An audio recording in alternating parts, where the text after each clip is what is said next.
Going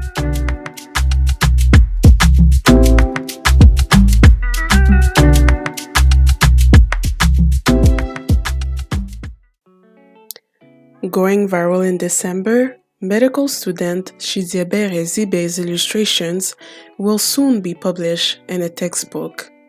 He highlights the importance of diversity in medical illustrations.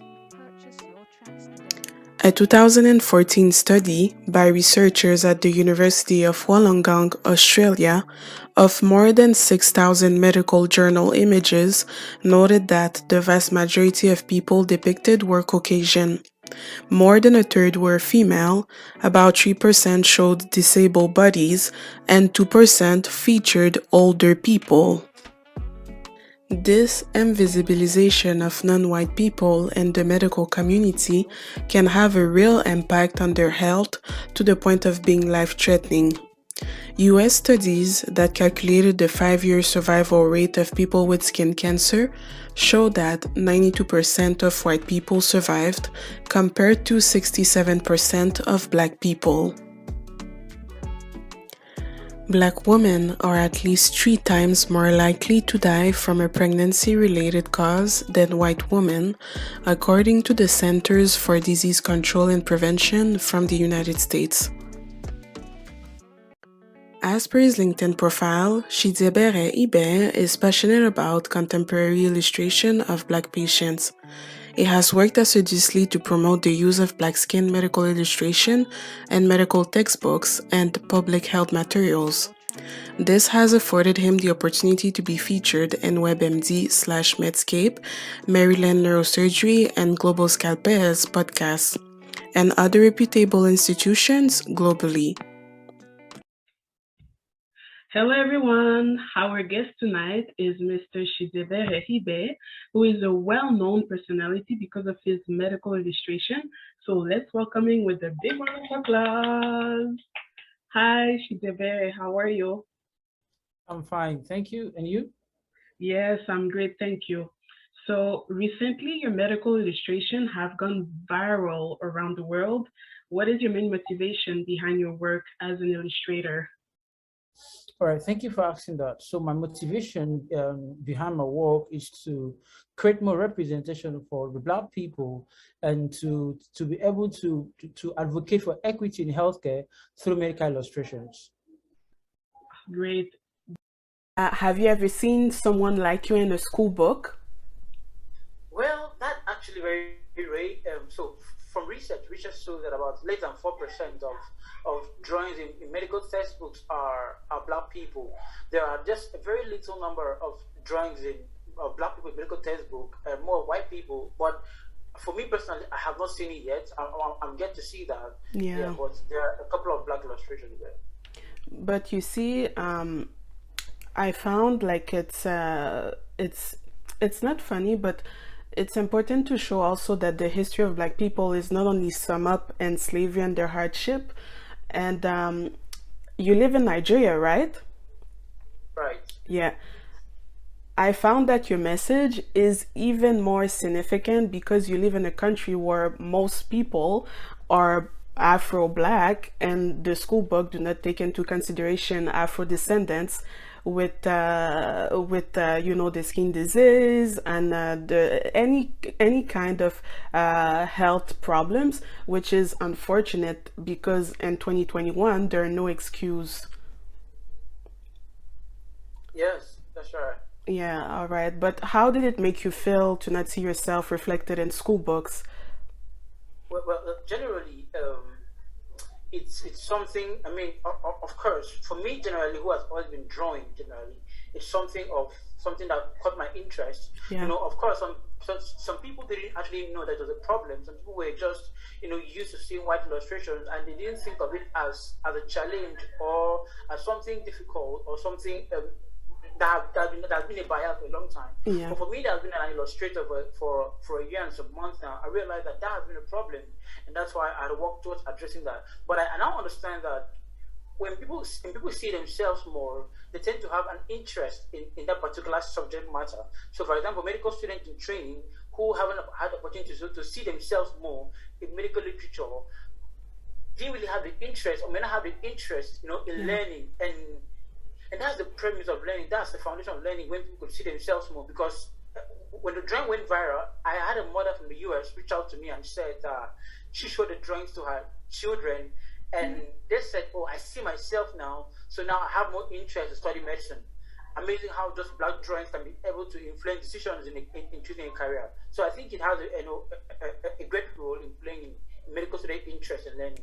Yeah, I agree, because for me too, like when I was a child, I felt that there was something wrong in my environment, because my child's mind was never exposed to men or women with my skin color and history books, cartoons, or science films.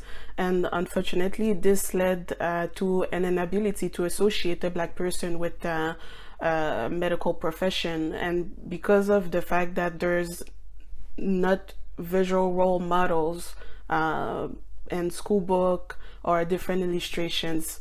And if I can make a parallel of it, the findings of Marie Curie, Albert Einstein, Isaac Newton were taught to me throughout my schooling, but I've never heard about like black scientists who contributed to the advancement of science, or I never saw them into illustrations. So I think like this is related to what you're saying. And I have a question for you that it can be personal, but share what you want to share. Can you share with us what diversity, equity, and inclusion mean to you, and why they are important? All right, thank you for asking that. So first of all, I'm going to take time to explain what diversity means to me. So diversity, from popular words, means diverse, varieties, right? Yeah. And it's also important to know that people themselves are not diverse, right? But community have to be diverse, companies have to be diverse, health system have to be diverse. For example, there is a misconception of diversity. So when people talk about diversity, it's not that people themselves are diverse, because if you tag somebody as diverse, it simply means that the person is inferior to what you're comparing the person to, right? Mm-hmm. So if you say that black people are diverse, it simply means that the white are dominant over the black. That's what it simply means. So people are not diverse, but communities are diverse. So it simply means, so if, for example, I have a hospital, right, and I'm considering an employment, right, and I'm considering being diverse, it simply means I will employ the black person, right? I will employ the white person. I would employ an Asian person. So that's what it simply means to be diverse, to include a variety of people in your ecosystem or your community. And inclusion, and because I say this a lot, inclusion simply means giving value to that person, all right, to that person that you have been diverse towards. For example, I make this theory I make example a lot. Diversity is being invited to a party, for example. Then inclusion is being asked to dance on the stage, right? So it's one thing to invite somebody to a party. It's the same thing as inviting somebody to a company or to a hospital, right? You employ a black staff, or you employ, for example, an Islamic staff, for example. Then inclusion simply means that you're giving him that in your hospital space, you're giving him a place where he can worship, right? A place where he can exercise his faith or his value. So that's inclusion. And equity simply means that everybody, irrespective of your color, your sex, your gender, deserves an equal right and equal respect. So that's to me what those three things mean. Yes. Sorry, this is it. I totally agree. You couldn't have said it better. Yeah, but it's true, because at the end of the day, like, we're part of the society and everybody should be celebrated. That's true. Yeah, I've read articles that are related about the topic, like you just speak about, and it's the first article. It's in the USA. The Institute of Medicine report named Unequal Treatment asserts that conscious and unconscious bias of providers may affect treatments delivered and contribute to health disparities. As per another study conducted in 2016 in the United States, Black Americans are systematically undertreated for pain related to Caucasian American because of false beliefs about biological differences between black and whites. For example, black people's skin is thicker than white people's skins. And moreover, participants who endorsed these beliefs rated the black versus the white patient's pain as lower and made less accurate treatment recommendations. These findings suggest that individuals with at least some medical training hold and may use false beliefs about biological differences between Afro and Caucasian to inform medical judgment, which may contribute to racial disparities in pain assessment and treatment. I had to say the first author of this study is Kelly Huffman. As a medical student, can you share with us your opinion on that topic?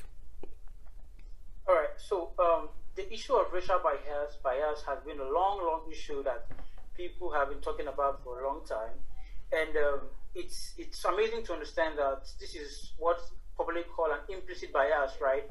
Where there's an unconscious prejudice, unconscious approach, unconscious prejudice towards a particular set of people. So simply because you are black means that you are ought to be strong and not receive healthcare attention. Simply because you are black. I had a story yesterday from a black woman during my interview. She told me that she went to a dermatologist because she felt she has skin cancer, right? So she went to a dermatologist. The dermatologist said that black people don't have skin cancer. Amazing to know that's amazing to know how the bias has been able to cut down deep into the system, right? So it's an unconscious act, right? Has been passed down from generation to generation, and it has affected a lot of healthcare outcome. And I say this a lot, that there will not be an inclusive system, right, or a diverse system, right, where there is no representation. Because representation, I believe, precedes all of these. If we are able to represent people through our artworks, through our voices, through our songs and all of that, it has a way of creating an ecosystem that is very inclusive. So healthcare bias has been a long thing for a long time. You know, people say because in as much as our skin is different, right? It's also important that's one reason why black people should be represented, because the way skin condition, for example, represents on black skin is different from how it represents on a white skin. Yeah. And because of this unconscious bias, right, the stakeholders, I would say, have not taken into consideration to represent the black people, which is quite very important. So, I think that the only way to address the issue of healthcare bias is to create, to be more representative of the biased people. Yeah, I agree. And if I can add, like, black women are at least 3 times more likely to die from a pregnancy-related cause, according to the Centers for Disease Control and Prevention from the United States. And there's less, and I've read that there were also an American study that make a statement that only 3% show disabled bodies and 2% featured older people when it comes to medical illustration. So this is an issue, and we need to put that up front so that the problem can be resolved in the long term. Wow. What are your long-term goals? All right. For me, my long-term goals is to be able to set up an initiative, which I'm working towards doing that, and set up an initiative that would focus on empowering young Africans like me to major in an area of expertise like me. So now, because the goal is to populate black illustrations, because when this drawing becomes popular, right? It will become a normal thing. People will be used to seeing black illustrations. Yeah. And I believe that the only way to do that is to train young Africans who are passionate also to create these drawings.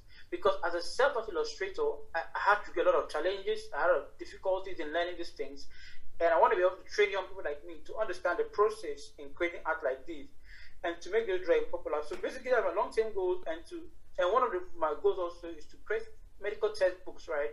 That would be black illustrations, that would be as as a reference point for medical students who are in training, in as much as other publishers, other big time publishers also consider to be diverse in their publications now.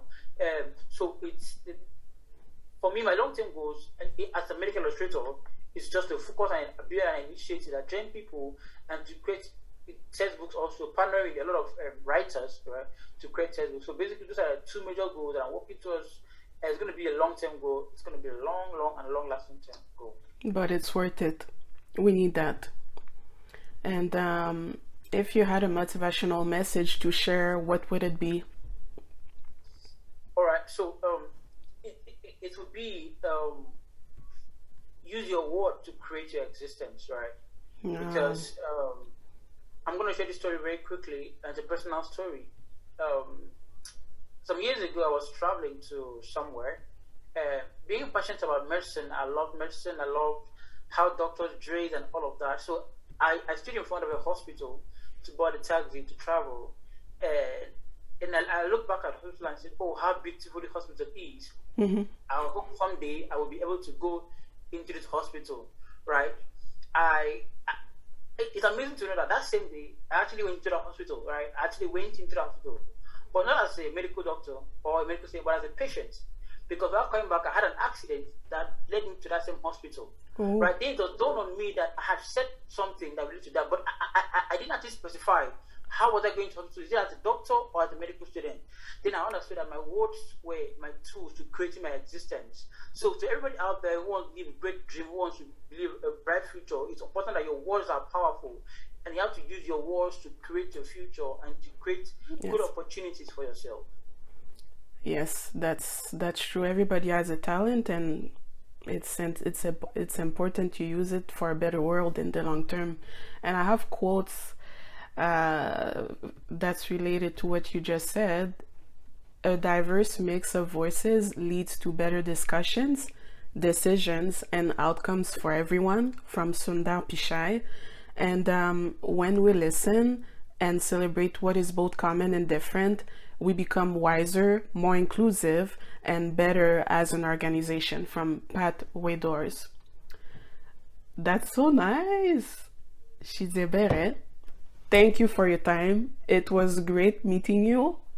You have given me a clear overview of your amazing journey. Take care and best of luck with your studies. Thank you. Thank you for having me.